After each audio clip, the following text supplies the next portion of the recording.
하나님께서 우리에게 주신 은혜가 참 크고도 깊습니다. 그 많은 은혜들 가운데 가장 큰 은혜는 예수 구원하신다라는 그 복음을 우리에게 들려주셨고, 그 복음의 능력 안에서 우리에게 구원의 확신과 그리고 구원받은 하나님의 자녀로 살아갈 수 있도록 영생을 선물로 주신 것, 이것이 가장 큰 은혜가 아닌가, 이것을 생각하게 됩니다.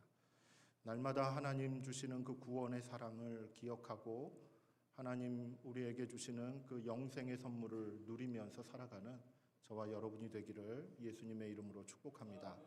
우리 귀한 찬양 들려주신 우리 시온성가대 참으로 감사합니다. 우리 감사의 박수 한번 하겠습니다.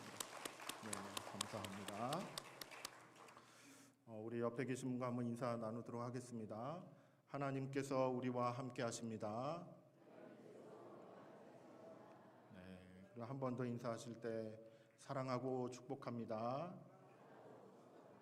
네, 저희들의 마음입니다. 하나님도 우리를 향해서 사랑하시고 또한 복을 주시고자 하시는 그 마음이 충만하실 것이라 믿습니다. 말씀을 준비하면서 한 가지 떠오른 이야기가 하나 있었는데, 뭐냐면 저는 고등학교 입시를 본 사람입니다. 하지만 떨어져 본 적이 없습니다. 대학교 입시도 보아봤습니다. 떨어지지 않았습니다. 대학원 입시를 보았습니다. 떨어졌습니다. 한 번 떨어졌는데 그때 제 마음에 와닿는 질문이 하나 있었습니다. 이 길이 맞는가? 신학대학원 시험을 봤는데 성경은 합격을 했어요. 그런데 다른 과목에서 좀 점수가 안 나온 것입니다. 그래서 이 길이 맞나? 하나님, 다른 친구들은 다 합격했는데 저는 왜 이러시나요?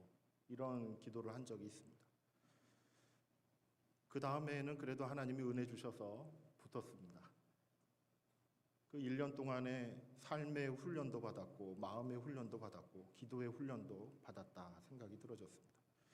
학교를 좀 이렇게 다니고 졸업하고 난 다음에 몇 해 뒤에 제 친구 목사님이 입학을 했습니다. 저랑 고등학교를 같이 다니고 했던 그 친구 목사님인데, 한참 뒤에 학교에 들어오길래 그동안에 뭐 하면서 살았냐? 라고 물어봤더니 8년 동안 준비를 했다는 거죠.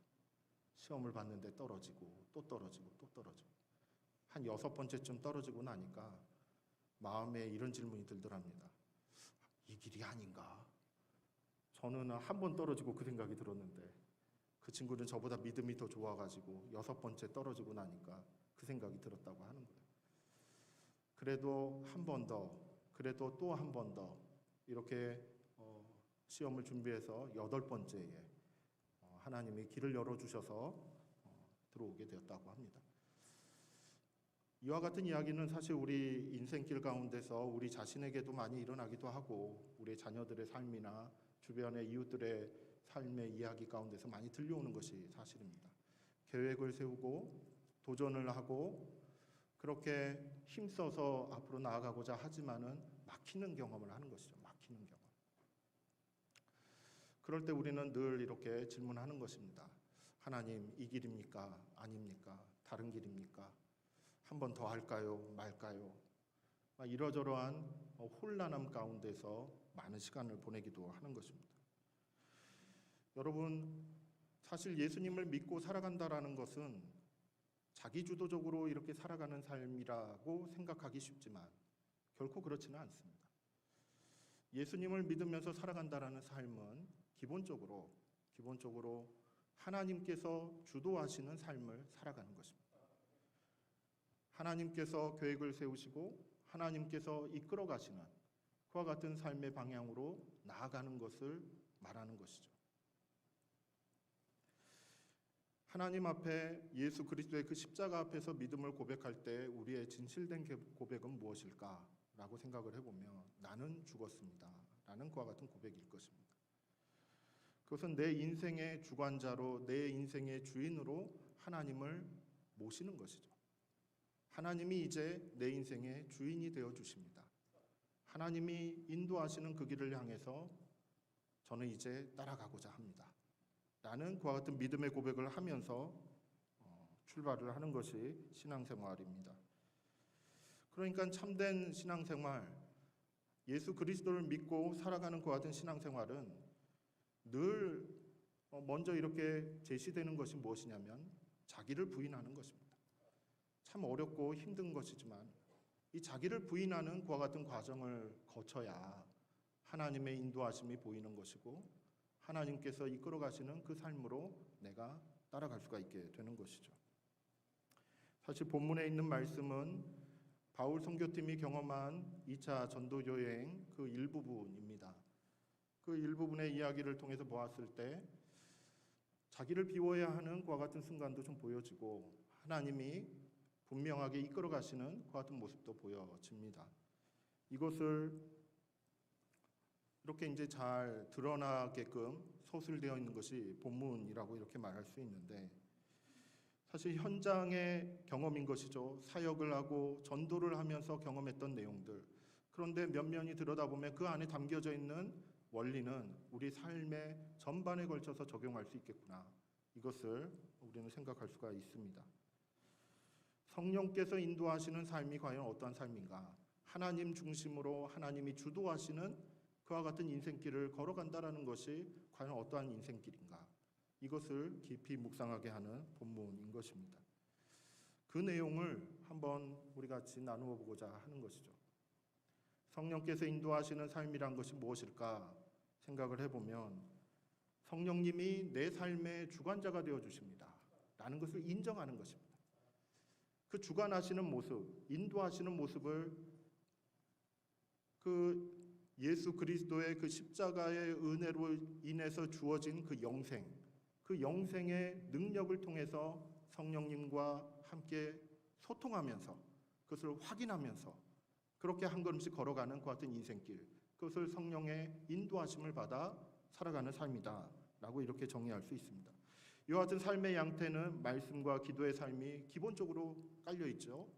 그리고 하나님의 말씀에 맞게끔 이렇게 봉사하고 교회 안에서든 밖에서든 사역의 자리에 이렇게 자리하게 되면 그렇게 힘써서 일하는 그 같은 모습도 있습니다. 그리고 우리의 일상 가운데서도 하나님의 뜻을 이루시고자 하시는 그 같은 하나님의 인도하심을 따라서 우리가 하나하나 깨달으며 걸어가는 그 같은 삶의 내용도 포함이 되어 있죠. 이처럼 일상의 삶이든 교회 안에서의 삶이든 교회 바깥에서의 삶이든 그 전 인생을 거쳐서 성령님이 인도하시는 것, 이것을 발견해 가면서 거기에 따라서 확신을 가지고 걸어가는 그 같은 인생길, 그것을 성령께서 인도하시는 삶이다라고 이렇게 정의할 수 있습니다. 그러니까 성도 입장에서는, 성도인 우리들 입장에서는 중요한 게 하나 있죠. 무엇이냐면 성령님이 어떻게 인도해 가시냐, 성령님이 인도해 가시는 것을 내가 어떻게 알아갈 수 있고 어떻게 깨달을 수 있느냐, 그것을 믿고서 결정을 하고 선택을 하고 이렇게 가는 것인데 그 성령님이 어떻게 이끌고 가시는지 그걸 내가 어떻게 할 수 있느냐라는 거죠. 어떻게 할 수 있느냐. 이것이 참 중요한 숙제 중에 하나다라는 것을 발견하게 됩니다. 사실 성령의 인도하심이라는 것을 많이 들어봤죠. 그런데 그것이 정말 어떠한 모습으로 내게 다가오고 있는지 이것을 잘 깨닫지 못하는 경우가 많이 있는 것이에요. 긴가 민가 맞나 틀리나 이렇게 하는 것이 하나님의 뜻이 맞아? 여기를 지원하는 것이, 여기를 안 가는 것이 하나님의 뜻이 맞아? 여기에 계속 있는 게 맞아? 아니면 저쪽으로 가는 게 맞아? 하나하나가 다 질문의 투성인 것이죠. 선택사항이 있을 때 그것을 이렇게 하나하나씩 선택해 가는 것, 여기에 하나님의 인도하심은 어디에 있나? 그걸 내가 어떻게 분별해 갈 수 있을까? 나는 왜 잘 모르지? 나는 왜 헤매는 가운데서 이것을 선택해 가는 것이지? 나는 왜 확신이 없지? 이와 같은 고민들이 실제로 성령의 인도하심을 추구하고 그리고 그것을 바라보면서 걸어간다라고 했을 때 늘 들어지는 질문 중에 하나인 것이죠. 왜 혼동이 올까요? 왜 잘 모르는 것일까요? 많은 경건의 그런 신학자들이라든지 어떠한 목사님들이라든지 이렇게 조언을 해주시는 그와 같은 글들을 좀 보면은 내 안에 많은 것이 담겨져 있음을 항상 이렇게 주목을 하고 있습니다. 내 안에 여전히 회개하지 못한 죄악들이 남아있는 것이에요. 그것이 하나님과의 영적인 소통을 가로막고 있는, 하나님의 음성을 분별하지 못하게 하는, 들리지도 않게 하는 그와 같은 요소가 있다라는 것이죠. 그리고 내 안에 아직 해소되지 않는 욕망들이 남아있다는 것이에요. 그러한 욕망들로 인해서 내 생각과 의지와 선택의 방향들이 설정이 되고 결정이 되는 그와 같은 모습들이 나타나다 보니까 하나님의 뜻은, 하나님의 인도하심은 그 뒷전으로 물러나게 되는 것입니다. 심지어 하나님의 뜻이 이것이구나 말씀 속에서 깨달아 알아갔다라고 하지만은 이거보다 더 앞서는 무엇인가를 설정해 두고 그것을 선택하고 마는 일종의 교만한 태도를 가지고 있는 이와 같은 모습들도 있다라고 조언하는 것을 들어본 적이 있습니다. 그러니까 하나님의 인도하심은 분명히 있는데 그것을 잘 깨닫지도 못하고 그리고 늘 흔들리는 것과 같은 마음의 영적인 상태를 유지할 수밖에 없는 그 이유가 주로 바깥에 있는 것이 아니라 내 안에 있는 경우가 너무나도 많이 있었다라는 것을 이야기하는 것이죠. 여러분은 어떠십니까? 하나님의 인도하심을 이렇게 잘 깨닫고 그래 이것이 맞아. 그래 여기로 가는 것이, 그리고 이것을 선택하는 것이 맞아.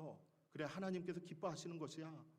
이것을 큰 확신 가운데 분명한 그런 다짐과 어떤 결단을 가지고 이렇게 접근해 가시고 선택하신 적이 어느 정도 되십니까? 한번 돌아보실 수 있으면 좋겠습니다. 하나님의 인도하심을 구하는 것이 우리의 본분이라고 말할 수 있겠죠. 그러려면 우리의 심중 안에서 무엇이 나를 이렇게 흔들리고 또한 잘 보지 못하게 하는지, 그리고 회방을 놓고 있는지 이것을 잘 분별할 필요가 있는 것입니다. 이것을 분별하는 것은 결국은 말씀과 기도인 것이죠. 하나님의 말씀을 통해 하나님의 뜻이 무엇인지를 하나하나씩 분별해 갈 수 있는 그 기준들과 그리고 그 정보들을 우리는 얻을 수 있는 것이죠. 그리고 하나님과 영적인 감각들과 소통을 할 수 있는 그와 같은 기도의 시간들, 깊이 하나님을 묵상하며 기도하는 그와 같은 시간들이 하나님의 인도하심이 어떠한 모습으로 내게 다가오는지를 깨닫게 하는 것입니다. 발견할 수 있게 하는 것입니다. 이것이 잘 훈련되지 않으면은 그냥 말뿐인 것이죠. 하나님이 인도하시는 거 그래 성경에는 잘 나타나 있어. 그런데 나에게는 나의 삶 가운데서는 내 안에서는 잘 발견이 안 되는 것입니다. 본문에 있는 말씀을 보면은 사도 바울 얼마나 영적으로 풍성합니까? 성령으로 늘 충만하며 기사와 표적을 경험하기도 하며 능력 있게 말씀을 전하기도 하고 그렇게 많은 사람들이 믿음의 길로 나올 수 있도록 하나님의 귀한 일꾼입니다. 그런데 오늘 본문에 있는 말씀을 보면 이 사도 바울은 본인만의 그런 계획이 있음을 발견할 수가 있어요. 복음을 전하는데 나는 이쪽에서 좀 더 전하고 싶다. 저쪽에서 좀 더 전하고 싶다. 그 사도만의 선교의 계획이 있었다는 거죠. 근데 그게 막힙니다. 막혀요. 복음을 더 잘 전하고자 계획을 세웠지만 그게 막혀요. 이 경험을 바울 사도가 하는 것입니다. 그 내용이 6절 말씀에 나와 있어요. 6절 말씀을 보면은 성령이 아시아에서 말씀을 전하지 못하게 하시거늘, 말씀을 전하라고 사명을 주신 분이 예수님인데 그 예수님께서 그 사명 주신 거 잘 생각하고 나는 아시아에서 열심히 복음 전해야지 라고 이렇게 계획을 세웠는데 그걸 못하게 하시는 분이 있다는 거예요. 그걸 못하게 하시는 분이 성령 하나님께서 그것을 못하게 하신다라는 것을 이야기하고 있습니다. 지도를 한번 좀 보면서 얘기를 좀 하는 것이 좋을 것 같습니다. 지도를 좀 보여주세요. 예, 감사합니다. 이 지도는 바울의 2차 전도 여행의 그 경로를 이렇게 얘기하고 있습니다. 그 안디옥 수리아 지역에 안디옥에서 이렇게 길리기아, 그다음 밤빌리아 이쪽 지역을 이렇게 쭉 다니면서 복음을 이제 계속 전하고 이전에 복음 전했던 그 도시들 있죠. 그 도시들을 살펴보면서 교회를 견고하게 세우고 하는 그와 같은 일들을 쭉 했어요. 그런데 원래 바울이 가지고 있었던 계획은 무엇이냐면은 저 지역에 있는 저기 아시아라고 큰 글씨 있죠. 그 지역을 복음을 다 이렇게 전하기를 원했던 것이에요. 이것이 바울이 가지고 있었던 그 선교 계획이었습니다. 그런데 이것이 이제 막히는 것 같은 경험을 하게 되는 거죠. 사도 바울은 저기 보시면은 비시디아 안디옥 지역을 이렇게 이제 지나가서 어디로 가고자 했냐면은 위쪽으로 가기를 원했습니다. 위쪽으로. 비두니아와 본도라고 적혀 있죠. 위쪽으로 가기를 원했지만은 그쪽으로 가는 것을 누가 막았냐면 예수의 영이 허락하시지 않더라라고 했어요. 성령께서 막으시는 그와 같은 일이 있었어요. 거기에 대해 사도 바울은 그냥 순종하면서 그쪽으로 더 이상 억지로 나아가지 않습니다. 억지로 나아가지 않고 이제 길이 열리는 곳으로 나아가는데 그곳이 어디냐면 저기 무시아를 지나서 드루아라고 하는 그 항구 도시에 도착하게 돼요. 바울이 가지고 있었던 원래 계획은 아시아 지역에 복음을 전하는 것이었습니다. 그러다 보니까 이제는 끝까지 온 것이에요. 이제 유럽으로 넘어가느냐 아니면은 다시 되돌아가서 아시아 지역을 이렇게 순회하면서 복음을 전하느냐, 이 갈림길에 있는 것입니다. 여기에 있어서 성령께서 어떻게 역사하실까요? 환상을 보여주시는 거예요. 사인을 보여주시는 것입니다. 마게도냐인을 이렇게 보게끔 하시고 와서 우리를 도우라 라는 그 음성을 듣게 하시는 것입니다. 그래서 원래 가지고 있었던 그 계획이 접어지는 것입니다. 그리고 이 드루아에서 배를 타고 이제 유럽 지역으로 넘어가는 그와 같은 선택을 하게 되는 이야기죠. 그 내용이 오늘 본문에 있는 그와 같은 이야기입니다. 이처럼 성령님께서는 사도 바울을 그 선교팀을 이렇게 세우시고 거기 안에서 계획도 세우게 하시고 여러 가지 사람들도 만나게 하시고 그래서 팀을 이루어서 복음을 잘 전하게 하시는데 막으시는 경우가 있었구나. 근데 그 막으시는 경우를 보니까 무엇이냐면 하나님의 계획과 성령께서 이끄시고자 하는 계획과 다른 계획을 세우고 있었을 때 그럴 때는 막으셨다라는 이야기예요. 막으셨다. 여기에 대해 우리가 오해하지 말아야 될 게 있습니다. 막으셨다고 해서 이것을 완전히 덮어야 된다. 완전히 이것을 삭제해야 된다. 이것을 얘기하는 것이 아닙니다. 왜냐하면은 아까 봤던 그 지도에 보시면은 유럽 지역을 이렇게 쭉 순회하듯이 복음을 전한 다음에 돌아오는 길에 어디에 들리냐면 에베소에 들려요. 에베소. 그 에베소는 아시아에 있는 큰 도시입니다. 항구 도시. 거기에 가는 것을 하나님이 막지 않으세요. 막지 않으시고 그 에베소에서 한 3년 정도 목회를 하게끔 하십니다. 교회를 세우고 거기서 장기간 사역을 감당하게끔 하셔요. 그리고 난 다음에 다시 안디옥 교회로 이렇게 복귀할 수 있도록 이끌어 가시는 것이죠.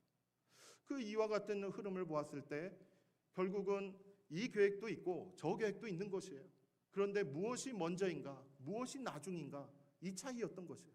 하나님께서 이끌어 가시는 그 손길은 하나님의 시간표에 의해서 나아가는 것이었어요. 근데 바울이 그것을 잘 모를 때가 있었다라는 것이죠.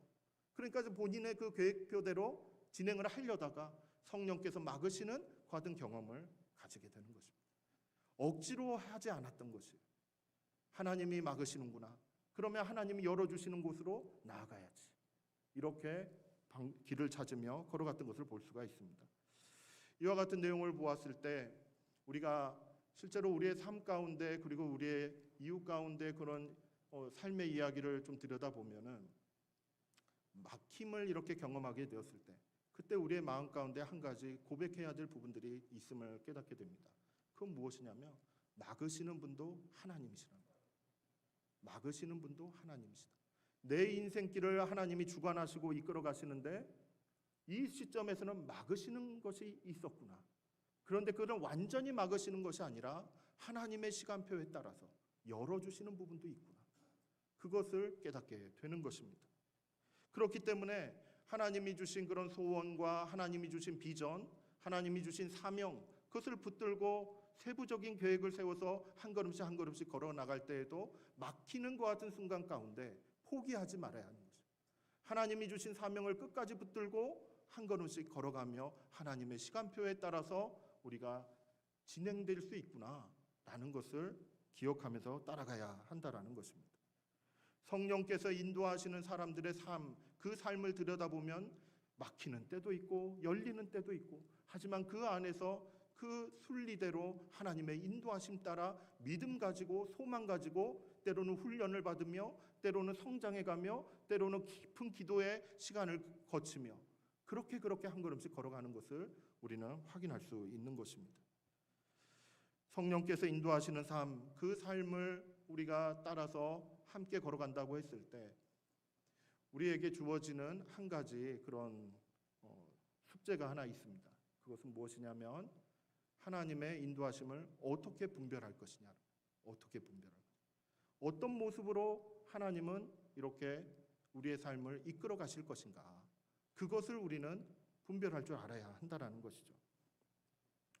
성경에 있는 이야기들을 보면은 여기 나오는 이 바울의 사례만 보더라도 환상을 통해서 하나님의 인도하심을 확인한 바가 있습니다. 그런데 그 이전에는 하나님의 인도하심을 잘 몰랐던 것 같아요. 잘 몰랐던 것 같아요. 그래서 계획을 세워서 이것저것 시도도 해보고 준비도 해보고 이렇게 도전도 해보았는데 그 모든 것이 막히는 것 같은 경험들을 통해 하나님의 인도하심 또한 경험하게 되었다라는 것을 볼 수가 있는 것이죠. 여러분, 다윗 왕을 기억하실 것입니다. 다윗 왕이 전쟁을 나갈 때에 꼭 그 전쟁터에서 그 싸움을 시작하기 전에 했던 게 있습니다. 그럼 무엇이었을까요? 기도였어요. 기도. 무엇을 기도하냐면은 저 성을 우리에게 붙여주시겠습니까? 치러 갈까요, 말까요? 우리 병사들을 이끌고 공격할까요, 말까요? 이것을 하나님께 구했어요. 무엇이 하나님의 뜻입니까? 하나님의 인도하심을 구하고 거기에서 주시는 확신을 가지고 또한 어떠한 하나님의 이끄심을 이렇게 발견해가면서 선택하고 믿음으로 전진해 나갔던 것이 다윗 왕이었던 것이죠. 제가 이번 주간에 사사기에 있는 말씀을 이렇게 녹음을 했습니다. 녹음을 하면서 누구 이야기가 있었냐면 삼손의 이야기였어요. 삼손이 태어났을 때 그 이야기인데, 삼손은 마노아라는 그 아버지와 이름 모를 한 여인, 어머니죠. 그 가정에서 태어났습니다. 그런데 원래 그 가정에는 불임 부부였습니다. 그래서 아이가 태어나지 않았었어요. 열심히 기도를 한 것이죠. 하나님, 우리에게도 아이를 주시옵소서 기도를 했어요. 어느 날 사람의 모양을 한 사람의 몸을 입은 그런 여호와의 사자, 하나님께서 보내신 그 사자가 나타났어요. 와서 이제 그 여인에게, 그러니까 어머니죠, 삼손의 어머니에게 이렇게 이야기를 합니다. 아들을 낳게 될 것이다. 그를 나시린이 되게 해서 하나님께 드려질 수 있도록 잘 양육해라. 그와 같은 이야기를 한 거예요. 그 어머니 입장에서는 이게 정말 사람으로밖에 안 보이는데 하나님이 이끌어 가시는 건가, 하나님이 정말 허락하신 건가 아닌가 헷갈렸어요. 몰랐어요. 그래서 남편에게 찾아갔습니다. 그 남편에게 찾아가서 사실 이러이러한 일이 있었는데 누가 와가지고 이렇게 아들을 잉태하게 될 거다라고 얘기를 합디다. 이게 하나님이 보내신 사람인지 아닌지 난 잘 모르겠어 라고 얘기를 하니까 이 마누아가 어떻게 했을까요? 기도했어요. 기도하면서 하나님, 정말 하나님께서 보내신 사람이라면, 여호와의 사자라고 한다면 다시 한번 보내주십시오.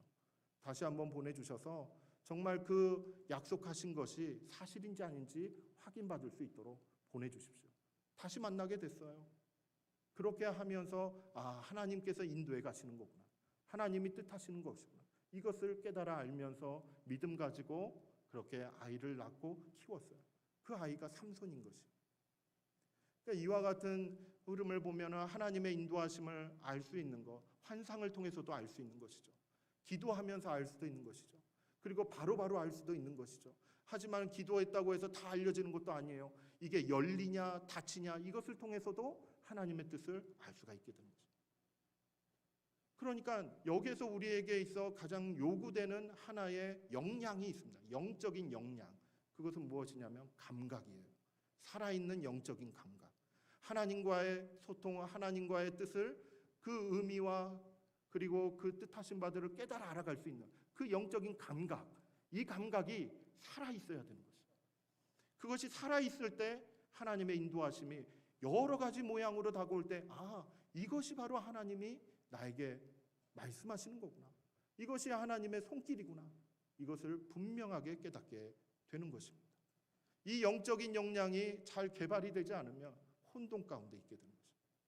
그래서 때로는 죄가 무엇인지, 때로는 교만이 무엇인지, 내 안에 있는 그런 악한 것들이 무엇인지 이것을 잘 분별하지 못한 채 하나하나씩 선택하게 되는 그 같은 오류를 범하게 되는 것입니다. 여러분, 우리는 영적인 감각이 늘 깨어 있어야 될 줄로 믿습니다. 하나님께서 어느 상황에서 나에게 말씀하실지, 어떤 말씀을 통해 그리고 어떠한 기도를 통해 나를 이끌어 가실지 모르는 것이에요. 왜냐하면 그거는 다 하나님의 자유이거든요. 하나님께서 말씀하시는 방법 모두 다 하나님의 자유에 속해 있는 것입니다. 그것을 잘 알아차리려면 내 안에 영적으로 살아있는 감각들, 이것이 깨어 있어야 하나님이 인도하신 것을 알면서 따라갈 수 있다라는 것을 우리가 생각하게 되는 것입니다.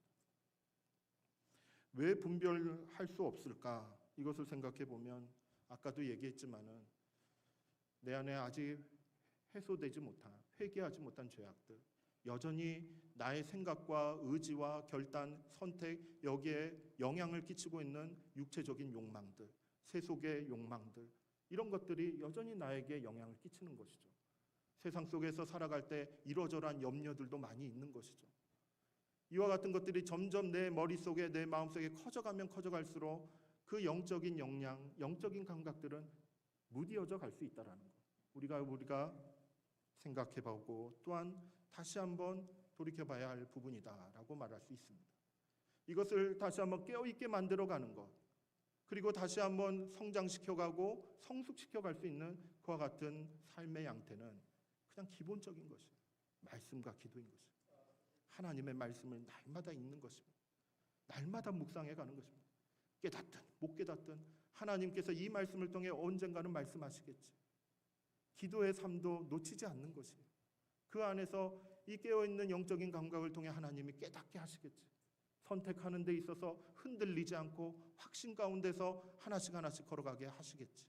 그것을 기대하며 날마다 말씀 앞으로, 날마다 기도의 자리로 나아가는 것입니다. 이렇게 우리의 영적인 역량들이 개발이 되고 성장해 갈 때 성령께서 인도하시는 그 손길들을 분별해 가면서, 그러면서 하나하나 선택하며 걸어갈 수 있게 되는 것입니다. 여러분, 사도 바울은 분명하게 하나님께로부터 사명을 받았고, 그리고 인도하시는 그 방향에 대해서 사인을 받았습니다. 드로아라는 그 항구 도시에서, 거기에서 복음을 전하고 시간을 어느 정도 이렇게 보냈는데 이제 어디로 가야 될까? 하나님이 어디로 열어주시나? 어떠한 것도 준비하지 않고 기다리고 있었던 것이죠. 그때 마게도냐인의 그 환상을 보면서 가야 될 방향을 선택하게 되는 것입니다. 본인의 계획이 있었지만 그것을 접고 선택하며 걸어갔던 것입니다. 그 내용이 이제 10절 말씀에 나오는 것이죠. 여러분, 10절 말씀을 우리 한번 같이 읽어보도록 하겠습니다. 10절 말씀입니다. 시작. 바울이 그 환상을 보았을 때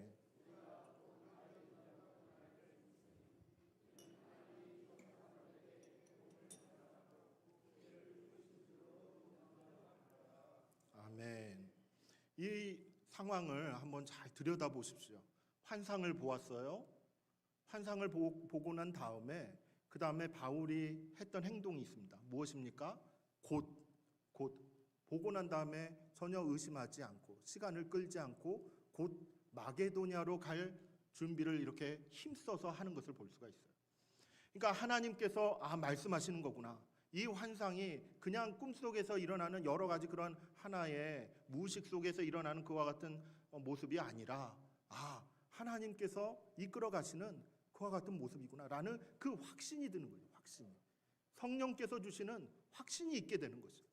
그 확신을 가졌을 때 어디로 어떻게 합니까?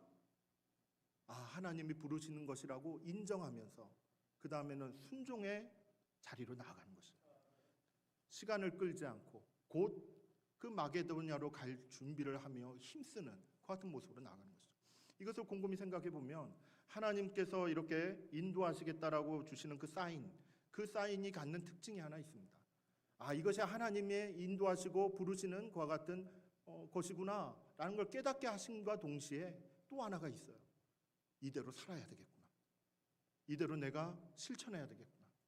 그러한 결단의 자리로, 그리고 애쓰는 자리로, 그렇게 삶의 자리로 나아가게끔 한다는 거죠. 그러니까 하나님이 주시는 그런 사인과 어떠한 인도하시는 그 손길은 그냥 가만히 앉아 있게끔 하는 것이 아닙니다.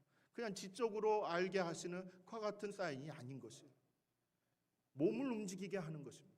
계획이 바뀌도록 하는 것입니다. 삶의 변화로 나아가게끔 인도하시는 것이에요. 성령께서 인도하시는 것 같은 삶의 모습, 성령께서 주시는 것 같은 사인을 받은 사람은 그 확신 가운데 나아갈 수 있어요. 누군가는 이렇게 말할지도 모르죠. 원래 가졌던 계획이 있잖아. 그것도 다시 한번 생각을 해봐. 저기 유럽 땅 무엇이 펼쳐질지 누가 알아? 안전 문제도 있지 않겠어? 거기에 다시 한번 고려해봐. 누군가는 그렇게 조언할지도 모릅니다. 하지만 거기에 흔들리지 않아요. 하나님이 주시는 확신이라면, 하나님이 주신 그와 같은 부르심에 대한 분명한 증거라고 한다면 흔들리지 않고 믿음 가운데서 도전해 가는 것입니다.